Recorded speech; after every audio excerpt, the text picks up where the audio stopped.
কিন্তু এদেশের দেশ বিক্রি হয়ে যেতেছে। কিন্তু এই বিক্রির ব্যাপারে সংসদের সরকারি দল এবং বিরোধী দল তারা কেউ কিছু বলছে। জুলাই সনদের কথাও যারা বলতেছে তাদেরও কিন্তু মাথায় রাখা দরকার। জুলাই সনদে তারা সুপারিশ করছে যে আন্তর্জাতিক চুক্তি সম্পাদনের ক্ষেত্রে তারা সংসদের নিম্নকক্ষ এবং উচ্চকক্ষ উভয় পক্ষের অনুমোদন সাপেক্ষে আন্তর্জাতিক চুক্তি করতে পারবে। তারা কিন্তু এই সংসদে এই কথা বলতেছে, জুলাই সনদ চিৎকার করতেছে, কিন্তু এদেশের দেশ বিক্রি হয়ে যেতেছে।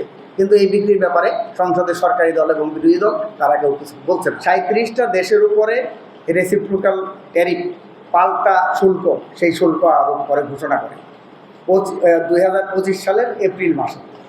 তখনই কিন্তু এইটার বিরুদ্ধে সেখানে কথা হয়েছিল। তো তখন বলা হয়েছিল নন ডিসক্লোজার এগ্রিমেন্ট, গোপনীয়তার চুক্তি।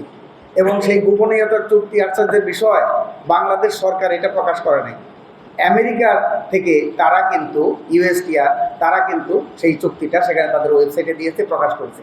হ্যাঁ, এবং সেই এপ্রিল মে মাসে যখন এই নন ডিসক্লোজার এগ্রিমেন্ট হয়, বাংলাদেশের এনবিআরের একজন কর্মকর্তা তিনি এটা কিন্তু কিছু কিছু শর্ত সেটা প্রকাশ করে দিয়েছিল ফেসবুকের মাধ্যমে।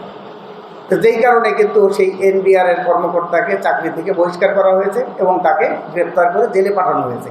আমরা তখনও এই ঘটনার নিন্দা এবং প্রতিবাদ জানিয়েছি।